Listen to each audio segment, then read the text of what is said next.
Hello hello hello.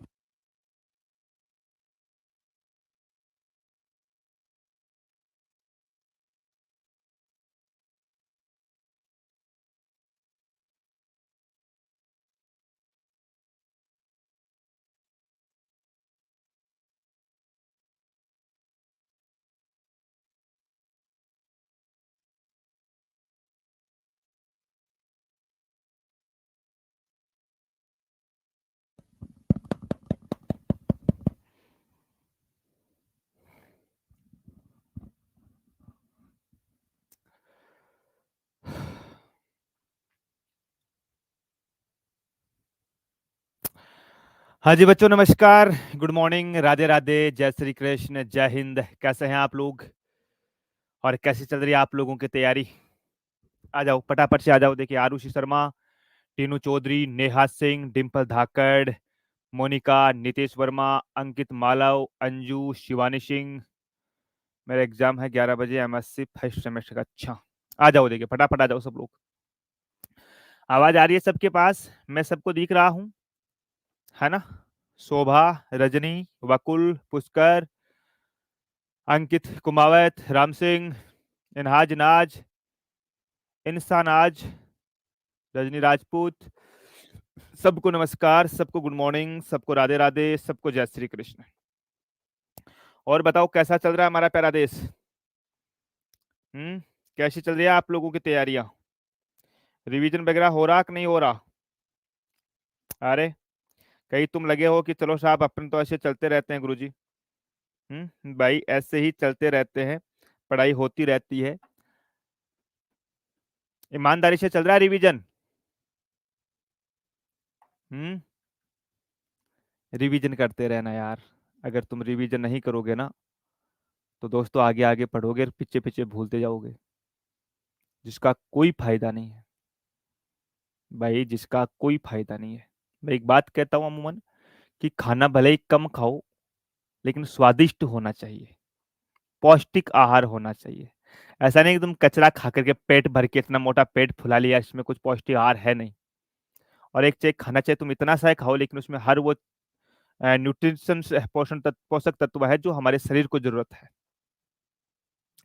Central Vista project क्या है बेटा अंजू? सेंट्रल विस्टा प्रोजेक्ट जो है वो हमारी नवीनतम संसद का नाम है वो। ठीक है ना? हाँ जी साहब, बहुत बढ़िया साहब, बहुत बढ़िया। तो और किसी को कुछ पूछना है? कल तक हमने जो पढ़ाया था उसमें से किसी भी मेरे प्यारे दोस्त को कुछ पूछना है तो वो पूछ सकता है भैया। हम्म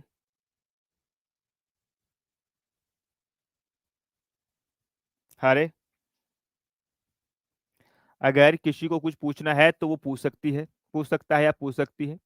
वरना शुरुआत करें आर्टिकल 109 के तहत। 108 में संयुक्त बैठक है, जिसके बारे में हम बात कर चुके हैं आराम से। संयुक्त बैठक के बारे में बहुत डिटेल से आपको पता होगा, राष्ट्रपति के समय हम लोगों ने पढ़े थे। ठीक है ना? अब बातें करेंगे हम लोग मेरे प्यारे बच्चों, आर्टिकल 109। देखो, आर्टिकल 109 और 110 धन विधेयक से संबंधित है ना? अगर मैं 109 की बात करूं मेरे प्यारे बच्चों, तो 109 बोलता है धन विधेयक से संबंधित विशेष प्रक्रिया। धन विधेयक से संबंधित, धन विधेयक, विधेयक से संबंधित, संबंधित विशेष प्रक्रिया, विशेष प्रक्रिया, है ना? विशेष प्रक्रिया, special process of relative many bill. कि भाई धन विधेयक से संबंधित क्या क्या चीजें होती है। पीठासीन का मतलब बेटा अध्यक्ष होता है ना, जो अध्यक्ष की कुर्सी बैठता होती है ना, उसके ऊपर जो बैठता है उसी को पीठासीन कहते हैं मेरे प्यारे डियर। हाँ, नवीनतम संसद बनने की जरूरत क्यों पड़ी बेटा? पुरानी होगी, 1926 में बनाई थी, 100 साल हो गए संसद को बनाए हुए। जंजर व्यवस्था के अवस्था में हो चुकी थी। और 2026 में परिसीमन होगा, सीटें बढ़ेगी, उतनी उस सीट में जगह नहीं थी मेरे प्यारे बच्चे, इसलिए हमने नवीनतम संसद है वो बनाई थी। सर एक बार प्रस्तावक, अनुमोदक और विधेयक एक बार दोबारा बता दो। बातें करेंगे पूनम, दोबारा करेंगे। अनुमोदक भी आएगा, प्रस्तावक भी आएगा, विधेयक भी आएगा, सब बताऊंगा दोबारा। हाँ सर, धन विधेयक को राष्ट्रपति लौटा नहीं सकता, बिल्कुल। अभी बातें करेंगे, सब एक एक चीज बातें करेंगे प्यारे बच्चों। धन विधेयक के से संबंधित विशेष प्रक्रिया की बात करें तो पहली प्रक्रिया लिखो कि धन विधेयक राष्ट्रपति की पूर्वानुमति से पेश किया जाता है ना। धन विधेयक, एक एक लाइन लिखना बहुत इंपॉर्टेंट है प्यारे बच्चों। भारत की ऐसी कोई एग्जाम नहीं है जहां से मनी बिल के बारे में क्वेश्चन ना पूछा गया हो। भारत की हर एग्जाम में मनी बिल से क्वेश्चन पूछा गया है, चाहे आप एसआई की एग्जाम मान लो, चाहे आप लोग स्टेट पीसीएस की एग्जाम मान लो, चाहे किसी पुलिस की एग्जाम मान लो, चाहे आईएएस वाली एग्जाम मान लो, हर एग्जाम में आपको मनी बिल से संबंधित प्रश्न पूछे ही पूछे जाते हैं। तो धन विधेयक को राष्ट्रपति की पूर्वानुमति से पेश किया जाता है। राष्ट्रपति की पूर्वानुमति से, पूर्वानुमति का मतलब होता है पहले अनुमति ली जाती है, पूर्वानुमति से लोकसभा में पेश किया जाता है। ये शब्द भी लिख लो आप साथ में,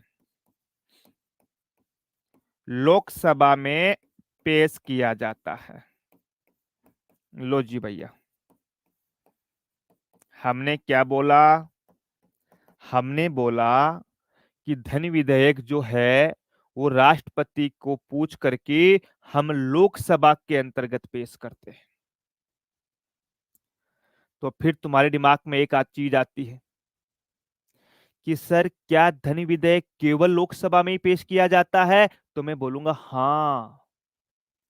दोबारा सुनना, धन विधेयक को पहले राष्ट्रपति से पूछा जाता है और इसीलिए मेरे प्यारे बच्चों धन विधेयक को राष्ट्रपति पुनर्विचार के लिए नहीं लौटा सकता।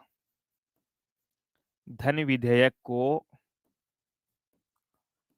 धन विधेयक को, विधेयक को राष्ट्रपति पुनर्विचार के लिए नहीं लौटा सकता। राष्ट्रपति पुनर्विचार के लिए नहीं लौटा सकता। पुनर्विचार के लिए नहीं लौटा सकता। नहीं लौटा सकता। नहीं लौटा सकता। सर पुनर्विचार के लिए राष्ट्रपति क्यों नहीं लौटा सकता? क्योंकि इसको पहले राष्ट्रपति को पूछ करके ही पेश किया जाता है। शिवानी बेटा सब बताऊंगा एक बार, है ना। टेनू बेटा रुको एक बार, थोड़ा सा आप मुझे टाइम दीजिएगा ना भाई, थोड़ा सा टाइम दीजिएगा। देवेंद्र सिंह 108 करवा चुके हैं बेटा, इसीलिए मैं बोलता हूं कि आप रिवीजन किया करो। आर्टिकल 108 मैंने संयुक्त बैठक जो है वो राष्ट्रपति पढ़ाते समय बहुत अच्छी तरीके से करवाई थी। चलो अमित बताओ, भारत में अब तक कितनी बार संयुक्त बैठक हुई है, कब कब हुई है और किस विधेयक को लेकर के हुई है, ये सब मैंने प्यारे बच्चों आप लोगों को बताया है। ठीक है ना। तो धन विधेयक केवल लोकसभा में राष्ट्रपति को पूछ करके। अब तुम्हारे दिमाग में आता है कि सर राज्यसभा के पास धन विधेयक को लेकर के कोई पावर नहीं है क्या?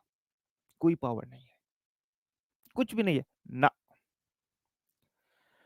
राज्यसभा को के पास धन विधेयक को लेकर के कोई पावर नहीं है, वो केवल 14 दिन तक उसको रोक सकती है। 14 दिन में अगर वो कोई सजेशन दे और उस सजेशन को लोकसभा माने या ना माने वो लोकसभा पे डिपेंड करता है।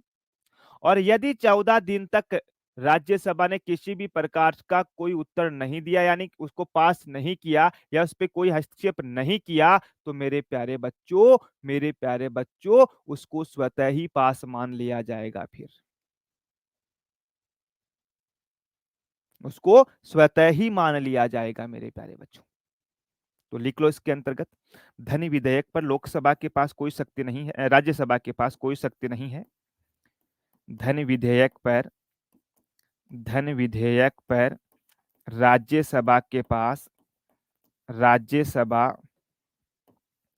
के पास कोई शक्ति नहीं है, कोई शक्ति नहीं है, नहीं है।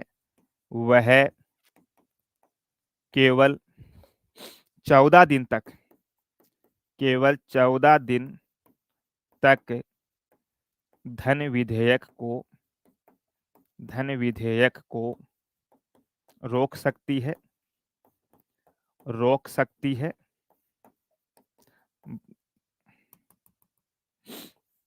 रोक सकती है। बाद में, बाद में धन विधेयक को, धन विधेयक को बाद में धन विधेयक को स्वतः स्वतः पारित मान लिया जाएगा, स्वतः पारित मान लिया जाएगा। सर कैसे, थोड़ा सा हमें बताओ। देखो मैं बताऊं, धन विधेयक लोकसभा में आया, बिल्कुल आ गया, है ना, बिल्कुल आ गया। अब लोकसभा में आने के बाद में वो राज्यसभा में जाएगा। अच्छा, ये जरूरी है राज्यसभा में तो जाएगा ही जाएगा, ऐसा नहीं कि क्यों लोकसभा में पास हो जाएगा, लोकसभा सब कुछ कर देगा, नहीं, फॉर्मेलिटी के लिए वो राज्यसभा में जाएगा। लेकिन राज्यसभा में किसी भी प्रकार का कोई परिवर्तन अपने आप से नहीं कर सकती है, ना वो उसको लंबे समय तक रोक करके रख सकती है। वो मैक्सिमम उसको 14 दिन तक रोक सकती है। उस 14 दिन में वो चाहे तो अपना सजेशन दे, चाहे तो ना दे, और 14 दिन के भीतर भीतर उसको पास करके वापस लोकसभा को भेजना होगा। यदि वो ऐसा नहीं करती है तो मेरे प्यारे बच्चों, लोकसभा के द्वारा ऐसा समझ लिया जाएगा कि राज्यसभा ने उसको पास कर दिया, यानी बाद में धन विधेयक स्वतः पारित मान लिया जाएगा। ये ध्यान रखना, धन विधेयक को लेकर के बहुत इंपॉर्टेंट लाइन है दोस्तों। साइड में हट रहा हूं, किसी ने नहीं लिखा है तो लिख लेना मेरे प्यारे बच्चों, ठीक है ना, ठीक है साहब। एक इसमें बहुत इंपॉर्टेंट लाइन और लिखा हूं, है ना, लास्ट है, और एक बहुत इंपॉर्टेंट लाइन और लिखा हूं कि कोई विधेयक धन विधेयक है या नहीं, ये लोकसभा स्पीकर तय करेगा। बहुत इंपॉर्टेंट है मेरे प्यारे बच्चों। कोई विधेयक, कोई विधेयक धन विधेयक है या नहीं, कोई विधेयक धन विधेयक है या नहीं, धन विधेयक है या नहीं, ये कोई विधेयक धन विधेयक है या नहीं, ये लोकसभा स्पीकर तय करेंगे, ये लोकसभा स्पीकर तय करेंगे मेरे प्यारे बच्चों, स्पीकर तय करेंगे मेरे प्यारे डियर। लो जी भैया, इतना ध्यान रखना आप लोगों को, हाँ, है ना, इतना ध्यान रखना है मेरे प्यारे बच्चों। राजपूत नेहा बेटा 106 तक मैंने पढ़ाया था, 107 में मैंने विधेयक लंबित था उसके बारे में बताया था, 108 में संयुक्त बैठक में ऑलरेडी पढ़ा चुका हूँ, और 109 आप लोगों के सामने है। और हर आर्टिकल लाइन से नहीं पढ़ाया जाता, मैंने बताया ना, कुछ चीजें जो इंपॉर्टेंट नहीं है उनको छोड़ दी जाती है बेटा, जो कभी परीक्षा में पूछी ही नहीं जाती है ना। ऐसे अगर हम 1 से लेकर के 395 तक ऐसे आर्टिकल टोटल पढ़ेंगे तो मुझे लग रहा है कि 1.5 से 2 साल हम लोगों को लग जाएंगे आर्टिकल पढ़ते पढ़ते, है ना, 1.5 से 2 साल लग जाएंगे प्यारे बच्चे हम लोगों को। तो हमें वो नहीं करना है ना भाई, हमें वो नहीं करना है। मैं तो अमूमन एक बात बोलता हूँ कि पढ़ना क्या है, इससे ज्यादा इंपॉर्टेंट ये हो जाता है क्या नहीं पढ़ना है मेरे प्यारे डियर, है ना भाई, क्या नहीं पढ़ना है मेरे प्यारे डियर। अब आता है आर्टिकल 110, और आर्टिकल 110 बोलता है धन विधेयक की परिभाषा, है ना, आर्टिकल 110, इसमें क्या बोला गया है, डेफिनेशन ऑफ मनी बिल, धन विधेयक की परिभाषा, धन विधेयक की परिभाषा। परिभाषा क्या होता है भैया धन विधेयक, अगर मैं आपको इसकी परिभाषा में पूछूं कि भैया what is definition of money bill. अब मैं जैसे एक दो बच्चों का थोड़ा सा डाउट आ रहे हैं तो मैं उनका एक बार बात कर लेता हूँ। सर वर्तमान में लोकसभा स्पीकर कौन है? सौरभ कुमार, ओम बिरला जी, ये लिखाऊंगा बेटा, है ना, टेंशन मत लो। इसमें प्रेसिडेंट की फुल अनुमति ली जाती है बेटा, अनुमति अनुमति होती है, फुल और आधी नहीं होती है ना। अनुमति या तो यस होता है या नो होता है आधी फुल नहीं होती है मेरे प्यारे बच्चों। हाँ जी साहब, मोनिका जी और पूछिएगा। वकुल सर, गुरुजी अनुच्छेद में 2 या 3 प्रश्न आते हैं शायद। देखो आर्टिकल से अगर आपको क्वेश्चन पूछा जाएगा ना, आज तक जो रिकॉर्ड में पूछा गया है वो पूछा गया, आर्टिकल 17 का क्वेश्चन बहुत बार पूछा गया, आर्टिकल 18 का क्वेश्चन काफी बार पूछा गया, आर्टिकल 21(1) का क्वेश्चन बहुत बार पूछा गया है, और बताऊं तो आर्टिकल 32 से क्वेश्चन बहुत बार पूछा गया है। आगे बात करूं article 38, 39D, 40, 42, 44, 45, 46, 47, 48, 49, 50, 51, 51A, article 56, article 65, article 87, article 85, article 79, article 102, 103, 105, 109, 110, 112, 117, 123, article 249, 343, 350, 352, 213, 217, है ना? ये बहुत बार पूछे गए हैं दोस्तों। तो कुछ एक आर्टिकल है, ज़्यादा से ज़्यादा 40-50 आर्टिकल। देखो, दुनिया में शायद कोई भारत में ऐसा व्यक्ति नहीं होगा जिसको 395 पूरे के पूरे आर्टिकल याद हो। हरीश साल्वे जी को याद नहीं होगा शायद। बी आर गवई जी हमारे सुप्रीम कोर्ट के मुख्य जज, उनको भी 395 आर्टिकल पूरे याद नहीं होंगे, है ना? और पूरे आप लोगों को याद करने भी नहीं है। ये भी मैं हमेशा बोलता हूँ आपको कि भैया पूरे आर्टिकल कभी आपको याद नहीं करने, ठीक है ना? हरीश साल्वे जी को जानते हैं आप लोग? भारत का सबसे महंगा वकील है, कभी बताया मैंने आप लोगों को? हरीश साल्वे, है ना? ये भारत का सबसे बड़ा और सबसे महंगा वकील है मेरे प्यारे बच्चों। भारत का सबसे बड़ा और सबसे महंगा मेरे प्यारे बच्चों। बताओ देखिए इसके एक केस की फीस कितनी है? इसकी एक केस की फीस कितनी है? Option A 50 lakh, option B 30 lakh, option C 65 lakh और ऑप्शन डी 10 लाख। ये 4 ऑप्शन है हरीश साल्वे जो भारत का सबसे बड़ा वकील है। फटाफट से बताओ देखिए मेरे प्यारे बच्चों।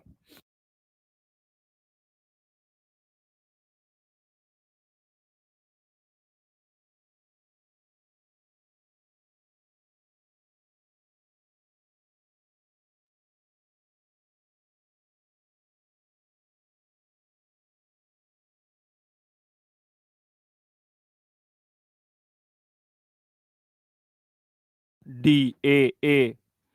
सर आपको सब कुछ नहीं, मुझे भी याद है, मुझे मुश्किल से 150 आर्टिकल याद होंगे भाई, मुश्किल से 150, 200 भी नहीं, ये कंफर्म है, 200 अंडर 200 आर्टिकल के याद है मुझे भी। हाँ लेकिन वो है कि जो इंपोर्टेंट वो सब याद है भाई, ठीक है ना? मैं बताऊं, इंटरनेशनल कोर्ट में भारत के वकील नहीं है ये। 50 लाख रुपए एक आधे घंटे की फीस की लेते हैं ये। आधे घंटे की जो एक सुनवाई होती है ना एक केस की, कुछ केस में तो आधे घंटे भी नहीं होते हैं। इसकी फीस है 50 लाख रुपए। इनसे पहले भारत के सबसे महंगे महंगे वकील हुआ करते थे राम जेठमलानी। राम जेठमलानी जी का रिकॉर्ड था, उन्होंने अपने पूरे जीवन काल में केवल एक केस हारा था, आसाराम बापू का, और वो अपने जीवन में कोई भी केस नहीं हारा।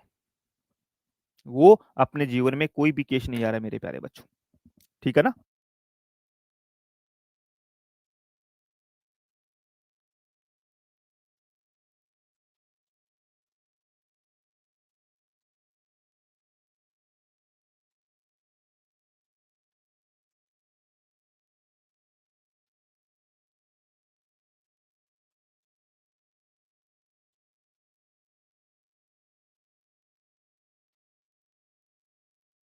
हाँ जी भैया, चलो, है ना? अब बातें करते हैं। नहीं, कपिल सिब्बल इतने पैसे नहीं लेते बेटा, कपिल सिब्बल इतने पैसे नहीं लेते। देखो, आगे आता है मेरे दोस्त, आगे आता है मेरे दोस्त कि धन विधेयक की परिभाषा what is definition of money bill, क्या होता है मेरे प्यारे बच्चों? देखो, धन विधेयक की परिभाषा के बारे में बात करूं तो ऐसे लिखो कि निम्न धन विधेयक होगा, निम्न धन विधेयक होगा। कोई मैं एक लाइन में नहीं लिखा सकता आप लोगों को ना, एक लाइन में नहीं लिखा सकता मेरे प्यारे बच्चों। जैसे एक नंबर लगा के लिखूं कि कर लगाना, कर टैक्स, टैक्स लगाना, हटाना, हटाना, बढ़ाना, घटाना, बढ़ाना, व घटाना, व घटाना मेरे प्यारे बच्चों। टैक्स जो होता है, कर जो होते हैं, ये मनी बिल के अंतर्गत आता है। मान लो कि अभी वर्तमान के अंतर्गत 5 लाख पे टैक्स लग रहा है, आगे हमने बढ़ा दिया, इसको के साथ 7 लाख करेंगे, फिर हमने फिर घटा दिया मेरे प्यारे बच्चों, हमने हटा दिया मेरे प्यारे बच्चों। ये सब मेरे प्यारे डियर किसके अंतर्गत आता है? मनी बिल के अंतर्गत आता है, ठीक है। दूसरा, धन उधार लेना, धन उधार लेना, उधार लेना, ये किस में आता है? मनी बिल में आता है। हम उधार किससे लेते हैं? जैसे मैं अपने अपना खुद का एग्जांपल बताऊं आप सब लोगों को, भाई हम गांव के लोग हैं सब, हम लोगों को गांव में पैसे चाहिए तो हम किससे लेते हैं? गांव का कोई साहूकार आदमी है, उससे पैसे मांगते हैं। अगर उसके पास पैसे नहीं है, अगर उसके पास पैसे नहीं है, तो हम एसबीआई बैंक है, पीएनबी बैंक है, ऐसी ऐसी जो भी अपने नजदीकी बैंक होते हैं वहां से लोन ले लेते हैं, अगर हमें पैसे चाहिए तो।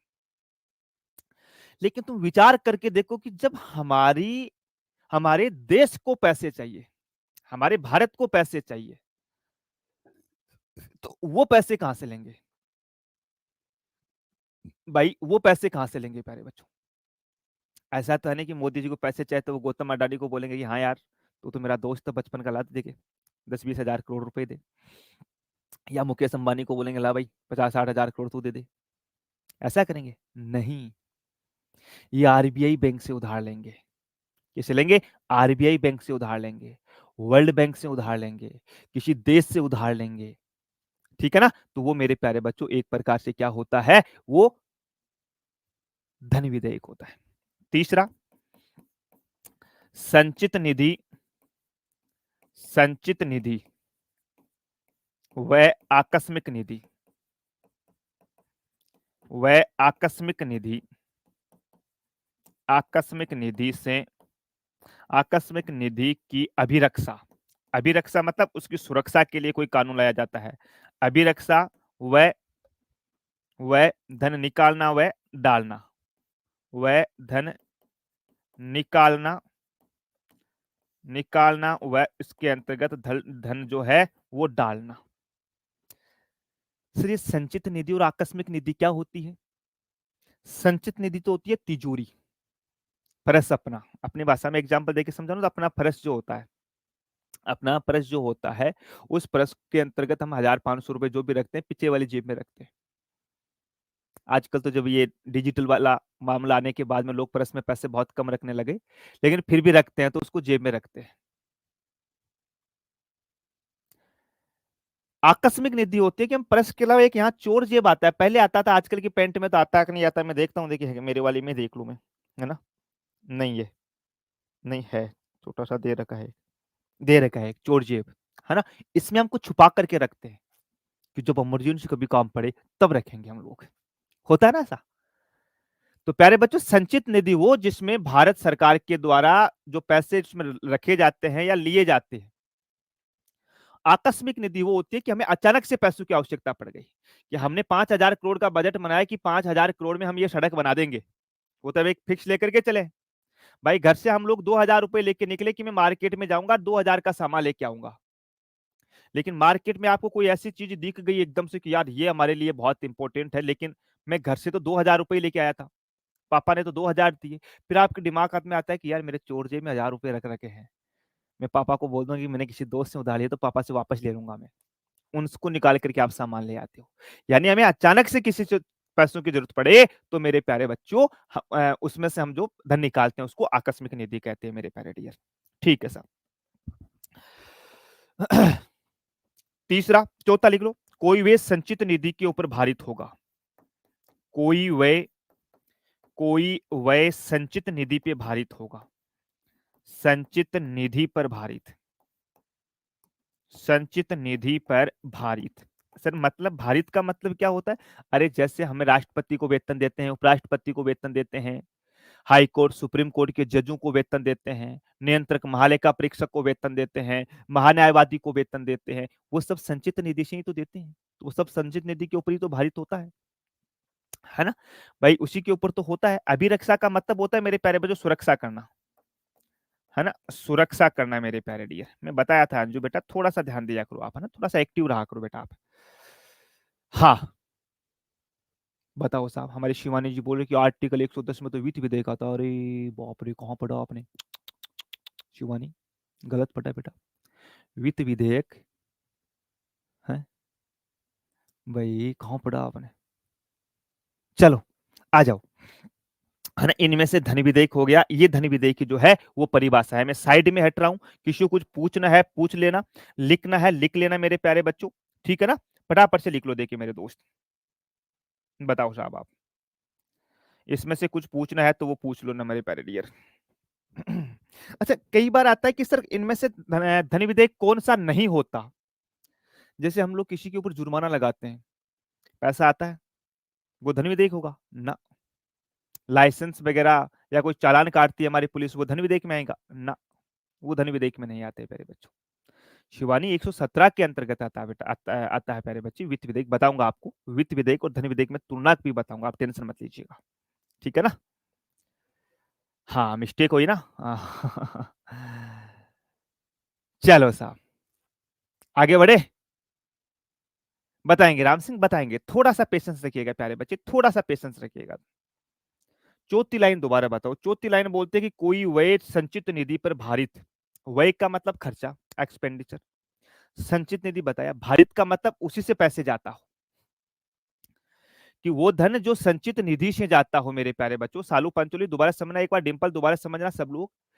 कोई व्यय, व्यय का मतलब होता है खर्चा। संचित निधि मतलब कॉन्सोलिडेट फंड, जहां पे हमारे भारत सरकार का धन रखा हुआ है।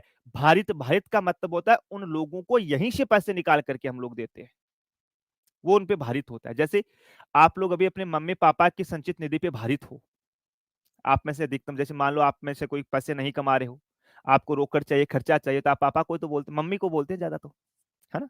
लड़कियां पापा को बोलते हैं, लड़के मम्मी को बोलते हैं, उल्टा होता है ना, क्योंकि पापा की परी होती है। तो लड़कियां, और देखो एक बायोलॉजिकल रूप से भी अगर मैं देखूं, तो लड़कियों को पापा ज्यादा अच्छे लगते हैं, लड़कों को मम्मी ज्यादा अच्छी लगती है। तो बेटा को पैसे चाहिए, जैसे मैं भी छोटा था मुझे भी पैसे चाहिए होते, तो मैं धीरे से जाके मम्मी को बोलता, मम्मी 1,000 रुपया दे रहा हुआ ना। बापू ने बोला, मैं बापू कहता माखा जमाना, आज भी बापू ही बोला साहब, कि बापू ने कहा ना 1,000 रुपया दे। मम्मी धीरे से बापू ने कहती, सुनोगे छोरा ने थोड़ा रुपया चाहिए, कहीं कर कोई किताब ले राशि, कोई सामान ले राशि, आप कहे कदाक चाहिए, 1,000 रुपया चाहिए, 1,000 रुपया कहीं कर चाय टाबर है ना, पापा जी 1,000 रुपया देता। लड़कियों डायरेक्ट पापा से मांग रही, पापा 1,000 रुपये, पापा यही नहीं पूछे क्या करेंगे, लो बेटा, ठीक है ना। तो भैया संचित निधि पे भारित का मतलब है भैया संचित निधि से पैसे निकाल करके उन लोगों को देना। दैट्स क्लियर, ठीक है साहब। देवेंद्र सिंह जी मुझे पूछे सर 109 को रिपीट, बेटा 109 के अंतर्गत धन विधेयक बताया गया, क्या धन विधेयक होता है ना, क्या धन विधेयक होता है। हालांकि एक चीज बताऊं मैं आप लोगों को ना, ये जो एक लाइन हमने लिखी है ना, ये लास्ट वाली की, कोई विधेयक धन विधेयक है या नहीं है, ये मैं आर्टिकल 110 में भी लिख सकते हैं हम लोग, है ना। इसमें कभी आपको ये नहीं पूछेगा कि ये कौन से आर्टिकल के अंतर्गत है मेरे प्यारे बच्चों, हम किसी भी आर्टिकल में लिख सकते हैं ये, है ना। आर्टिकल 110 के नीचे भी आपको देखी लिखी हुई मिल सकती है, और 109 के नीचे भी लिखी हुई मिल सकती है, दोस्तों ध्यान रखना आप लोग। चलिएगा साहब, अब आता है आर्टिकल 111, है ना। अब आता है आर्टिकल 111। आर्टिकल 111 क्या बोलता है? हम्म? आर्टिकल 111 जो है मेरे प्यारे बच्चों, छोटा सा है और बहुत इंपॉर्टेंट वाला है मेरे प्यारे डियर, है ना। छोटा सा है और बहुत ही इंपॉर्टेंट वाला है मेरे प्यारे बच्चों। क्या बोलता है? हम्म, कि भाई साहब, संसद द्वारा पारित विधेयक जब राष्ट्रपति के पास जाता है तो राष्ट्रपति क्या क्या करता है? हम्म? भाई संसद द्वारा पारित विधेयक राष्ट्रपति के पास जाता है तो राष्ट्रपति क्या क्या करता है मेरे प्यारे बच्चों? ये मैं आपको शायद पहले लिखा चुका हूं। संसद द्वारा संसद द्वारा पारित विधेयक, पारित विधेयक, विधेयक राष्ट्रपति के पास जाता है, राष्ट्रपति के पास, राष्ट्रपति के पास हस्ताक्षर के लिए भेजा जाता है वो, है ना, ताकि कानून बन जाए। अपनी भाषा में लिखा रहा हूं मैं आप लोगों को ना, हस्ताक्षर के लिए भेजा जाता है, भेजा जाता है, जिस पर, जिस पर राष्ट्रपति, जिस पर राष्ट्रपति, राष्ट्रपति निम्न निर्णय लेता है, निम्न निर्णय लेता है। लो जी साहब, हमने क्या बोला? हुँ? हमने क्या बोला मेरे प्यारे बच्चों? हमने बोला कि भैया राष्ट्रपति जो है ना? राष्ट्रपति जो है, उसके पास संसद द्वारा पारित विधेयक आता है, तो वो क्या निर्णय लेता है? मैं राष्ट्रपति पढ़ाया उस समय बताया था, आपको याद होगा। हुँ? याद होगा मेरे प्यारे बच्चों। भाई साहब क्या-क्या काम होता है, क्या-क्या निर्णय ले सकता है? पहला, सहमति दे सकता है। सहमति लिख लो, हस्ताक्षर लिख लो, कुछ भी लिख लो आप लोग ना, सहमति दे सकता है या स्वीकृति लिख लो। सहमति दे सकता है, ठीक है साहब। दूसरा, सहमति के लिए मना कर सकता है, सहमति के लिए मना कर सकता है मेरे प्यारे बच्चों, है ना। सहमति के लिए मना कर सकता है, मना कर सकता है। ठीक है, तीसरा लिख लो, पुनर्विचार के लिए लौटा सकता है ना, पुनर्विचार के लिए लौटा सकता है, पुनर्विचार के लिए लौटा सकता है, के लिए लौटा सकता है प्यारे बच्चों, लौटा सकता है। लो जी साहब, ये मेरे प्यारे दोस्त, ये मेरे प्यारे दोस्त राष्ट्रपति के पास पावर होता है। कोई भी विधेयक जब राष्ट्रपति के पास से आता है तो मेरे दोस्त, ठीक है ना, जो मैं ऑलरेडी आप लोगों को पहले बता चुका हूं, है ना। हाँ, क्लास के सर जी आज अभी भैया भी मम्मी को बोले थे कि पैसे के लिए पापा को नहीं। अच्छा, ये सर आ गया समझ में, बहुत बढ़िया। 111 प्रेसिडेंट की स्वीकृति, बिल्कुल सर, प्रेसिडेंट की स्वीकृति बहुत बढ़िया। वकुल है कि हम लड़कों के साथ ही अन्याय होता है, आधी जिंदगी डिग्री लेने के और बची हुई उनकी फोटोकॉपी करवाने में और फॉर्म भरने में चली जाती है। हम लड़के अपनी जिंदगी से वैसे कभी जी ही नहीं पाते। अरे अरे अरे अरे अरे, है ना। सर किस चीज के लिए सहमति लेनी पड़ती है? बेटा मैंने यहाँ कुछ लिखा है ना देवेंद्र जी, आपने अगर थोड़ा सा पढ़ा है, और राष्ट्र मैंने दूसरी बार पढ़ा रहा हूँ कि संसद द्वारा पारित विधेयक के ऊपर, है ना, हमने क्या लिखा है, संसद द्वारा पारित विधेयक राष्ट्रपति के पास हस्ताक्षर के लिए भेजा जाता है, जिस पर राष्ट्रपति ये निर्णय लेता है, सहमति दे देगा कि हाँ जी सहमति, मतलब हस्ताक्षर कर देगा, मना कर देगा, या एक बार उसको पुनर्विचार के लिए लौटा देगा, है ना। थोड़ा सा देवेंद्र ध्यान रखो इधर मेरे प्यारे डियर। हाँ, फिर क्यों हस्ताक्षर पहले नहीं है ये धनी विधेयक का नहीं है बेटा, ये किसी भी विधेयक का है। विधेयक लिखाऊंगा आगे, आप टेंशन मत लीजिएगा। धनी विधेयक अलग पढ़ाऊंगा, वित्त विधेयक पढ़ाऊंगा, सरकारी विधेयक पढ़ाऊंगा, प्राइवेट विधेयक पढ़ाऊंगा प्यारे बच्चों, ठीक है ना। हाँ, ये सब आप लोगों को अलग से पढ़ाऊंगा, आपको एक टेंशन मत, अलग अलग क्या, धनी विधेयक तो पढ़ा दिया, वित्त विधेयक 117 में पढ़ाएंगे, और जब संसद के लास्ट में आपको जब कानून बनाने की प्रोसेस बताऊंगा, वहां आप लोगों को प्यारे बच्चों सरकारी विधेयक और प्राइवेट विधेयक में अंतर बताऊंगा। हालांकि मुझे ऐसा लग रहा है कि मैं जब आपको 111 राष्ट्रपति में पढ़ा रहा था, जहां पॉकेट विटो, सस्पेंसिव विटो और एब्सोल्यूट विटो जिनके बारे में बात की थी, याद आ रहा है आप लोगों को? सहमति दे सकता है एब्सोल्यूट विटो था, सहमति के लिए मना कर सकता है प्यारे बच्चों कौन सा था? पॉकेट विटो था, पुनर्विचार के लिए लौटा सकता है सस्पेंसिव विटो था मेरे प्यारे डियर, ठीक है। इनको थोड़ा सा याद कर लिया करो यार, एक बार रिवीजन कर लिया करो, इसीलिए तो बार बार आते ही मैं पहली बार क्लास में यही बोलता हूँ मेरे प्यारे बच्चों कि भाई रिवीजन करते रहो, है ना। टीना जी क्या बता रही है बेटा? टीना जी आप मेरी बात क्यों नहीं सुन रहे हो? टीना जी सुनाओ तो सही। 109 में तो बोला नहीं लौटा सकते, तो बेटा 109 में धनी विधेयक को नहीं लौटा सकते, ये धनी विधेयक थोड़ी ना है। धनी विधेयक को नहीं लौटा सकता राष्ट्रपति, लेकिन विधेयक केवल धनी विधेयक ही नहीं होता। तुम यहाँ ध्यान से सुनो प्यारे बच्चे, मैंने आप लोगों को 109 के अंतर्गत जो लिखा है वो क्या लिखा है? धन विधेयक से संबंधित विशेष प्रक्रिया। शब्दों के ऊपर फोकस करो, शब्दों पे। और ये जो मैंने लिखाया है ये किसी विधेयक के लिखा है मेरे प्यारे बच्चों, और विधेयक सभी धन विधेयक नहीं होते हैं, ठीक है। चलो साहब, अब आता है आर्टिकल 112। 112 के अंतर्गत लिखा हुआ आता है मेरे प्यारे बच्चों वार्षिक वित्तीय विवरण। अब मैं बात करूं आर्टिकल 112, ये क्या आता है? वार्षिक वित्तीय विवरण, वार्षिक वित्तीय विवरण, वित्तीय विवरण। अच्छा, क्या होता है वार्षिक वित्तीय विवरण? कौन बताएगा? आप में से कोई है जो मुझे बताएगा कि सर वार्षिक वित्तीय विवरण ये चीज होती है? आप में से ऐसा कोई बालक जो मुझे बता दे वार्षिक वित्तीय विवरण क्या होता है? हम्म?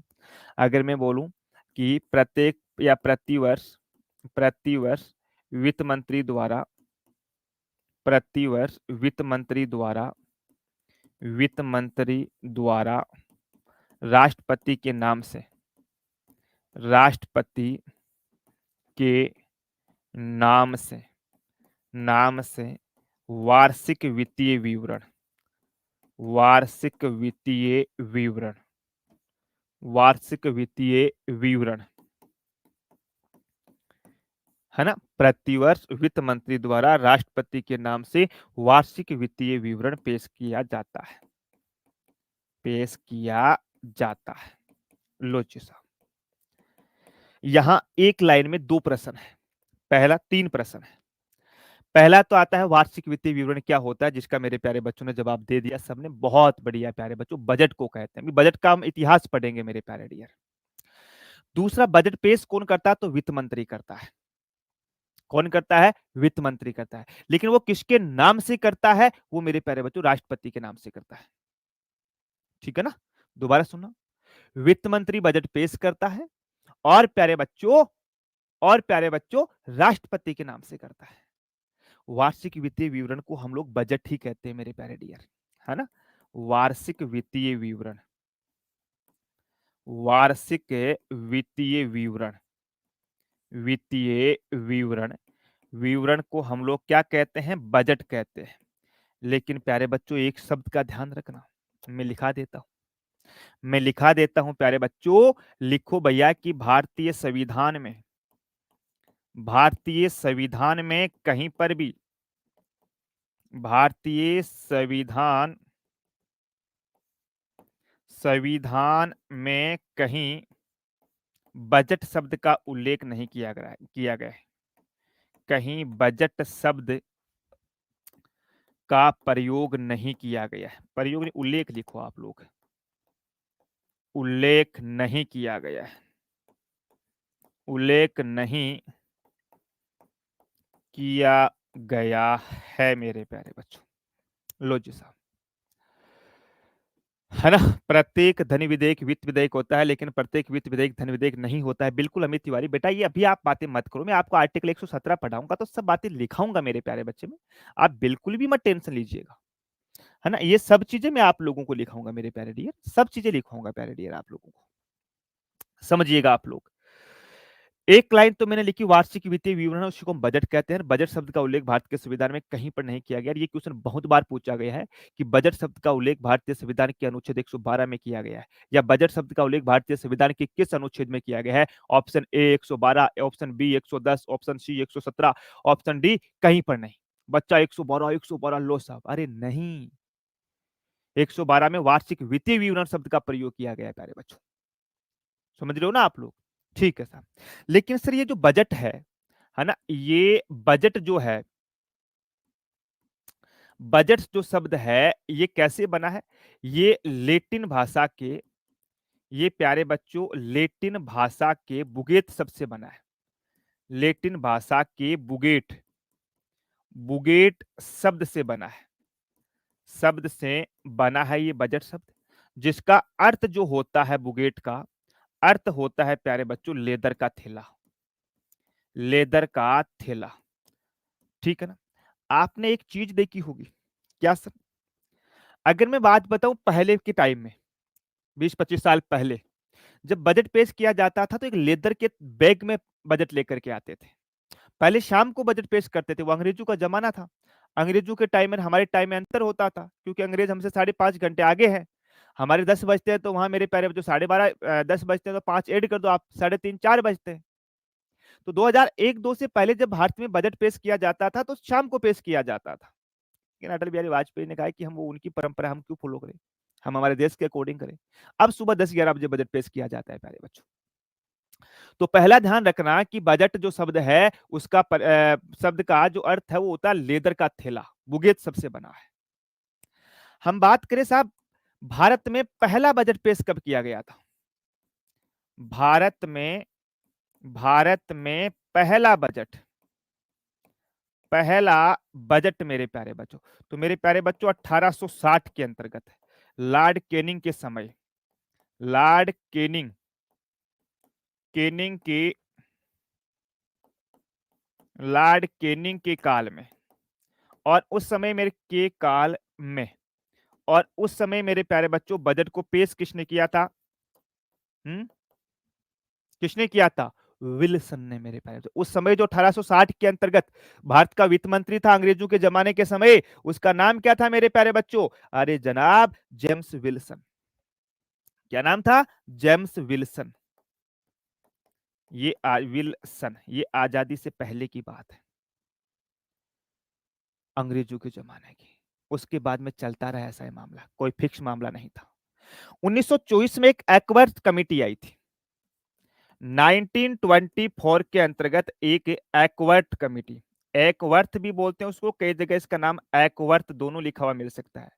एकवर्थ समिति एक कमेटी बनी थी 1924 के अंतर्गत, है ना। और इस कमेटी ने मेरे प्यारे बच्चों भारत में दो बजट की सिफारिश की थी। एक तो आता था अपना आम बजट, एक तो आता था आम बजट, और एक दूसरा आता था रेलवे बजट। रेलवे बजट, क्योंकि भारत का रेलवे है ही इतना बड़ा जिसके लिए एक अलग से बजट पेश किया जाता था। ठीक है ना, याद रखना इस कमेटी का, बहुत इंपॉर्टेंट है मेरे प्यारे बच्चों। आगे चल करके मैं बताऊं मेरे प्यारे बच्चों 2016 के अंतर्गत, आगे चल करके मैं बताऊं 2016 में एक कमेटी आई थी, विवेक दिबे राय, विवेक विवेक दिबे राय मेरे प्यारे बच्चों, है ना। एक कमेटी आई थी, है ना, एक कमेटी आई थी मेरे प्यारे बच्चों, विवेक देवराय, देवराय देवराय कब? 2016 के अंतर्गत।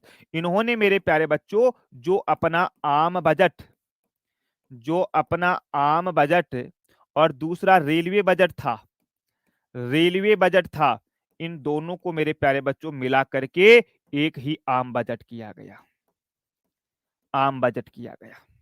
एग्जामिनर यहां से क्वेश्चन कैसे पूछता है, भारत की ऐसी कोई एग्जाम नहीं है 2016 बाद में यहां से क्वेश्चन ना पूछा गया हो, हर एग्जाम में प्रश्न रिपीट हुआ, हर एग्जाम के अंतर्गत बच्चों। कि एकवर्थ कमेटी कब आई थी? 1924 में। भारत के अंतर्गत आम बजट और रेलवे बजट की सिफारिश किस समिति ने की थी? एकवर्थ कमेटी ने। और भारत के अंतर्गत आम बजट और रेलवे बजट को पुनः एक करने का काम किसने किया था? विवेक देबोराय कमेटी ने। कब आई थी? 2016 के अंतर्गत मेरे प्यारे बच्चों। भारत का पहला बजट जो आम बजट और रेलवे बजट एक साथ पेश किया गया था, वो मेरे प्यारे बच्चों 2017 फरवरी के अंतर्गत। ठीक है सर जी, स्वतंत्र भारत का पहला बजट कब पेश किया गया था? स्वतंत्र भारत का, स्वतंत्र भारत का पहला बजट, पहला बजट जो है मेरे प्यारे बच्चों नवंबर 1947 के अंतर्गत षणमुखम सेठी के द्वारा, षणमुखम सेठी मेरे प्यारे डियर, षणमुखम सेठी के द्वारा मेरे दोस्त स्वतंत्र भारत का पहला बजट आजादी के बाद में। वही मैं पूछ लूं आप लोगों को, गणतंत्र भारत का पहला बजट, वही मैं पूछ लूं आपको गणतंत्र भारत का पहला बजट मेरे प्यारे बच्चों, पहला बजट तो आप बोलोगे 1950 में किया गया था और जॉन मथाई के द्वारा, जॉन मथाई। बहुत बार क्वेश्चन रिपीट हुआ है, ऐसी शायद भारत के एग्जाम नहीं होगी जिसमें एक पेज जो मैंने स्लाइड की है उससे एक दो क्वेश्चन ना पूछा गया हो, है ना। तो लिख लो, किसी को कोई डाउट है तो पूछो मेरे प्यारे बच्चों यहां तक, है ना। यहां तक कि किसी को कोई डाउट है तो पूछो मेरे प्यारे बच्चों। उसके बाद में 3-4 फैक्ट और लिखाता हूं मैं आप लोगों को। हाँ बेटा, फरवरी से मई तक होता है बजट सत्र, ये बात तो आपको मैंने पहले लिखा दी, दोबारा लिखाऊंगा, आप टेंशन मत लीजिएगा। हाँ, विवेक कमेटी के टाइम बहुत बढ़िया, आरुषि शर्मा, सुरेश प्रभु, सुरेश प्रभु फाइनेंस मिनिस्टर कब थे राजस्थान भारत के? नहीं नहीं, गलत पढ़ा आपने, सुरेश प्रभु नहीं थे, भारत में जो पहली बार थे वो थे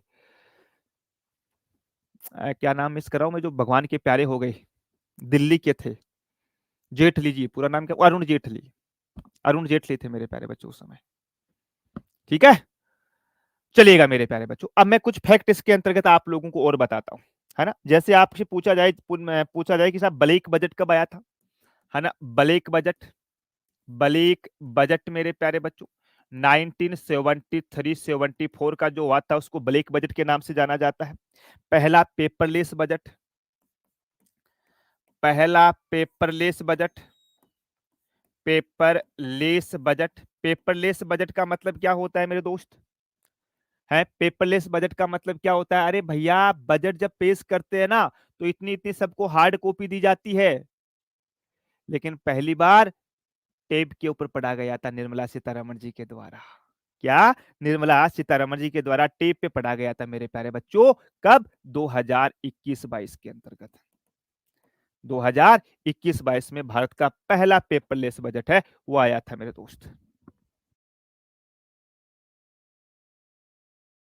ठीक है जी, यहां तक किसी बालक को कुछ पूछना है, यहां तक है किसी बालक को कुछ पूछना है मेरे प्यारे बच्चों, तो वो पूछ सकता है भैया। ठीक है जी साहब, भाई ठीक है। अच्छा, थोड़ा राजस्थान का भी है, अगर हम राजस्थान के बजट की बात करें, है ना, थोड़ा सा मैं 3 फैक्ट राजस्थान के बजट की भी बता देता हूँ। हालांकि राजस्थान का बजट हम लोग विधानमंडल में पढ़ेंगे। अब खा लो।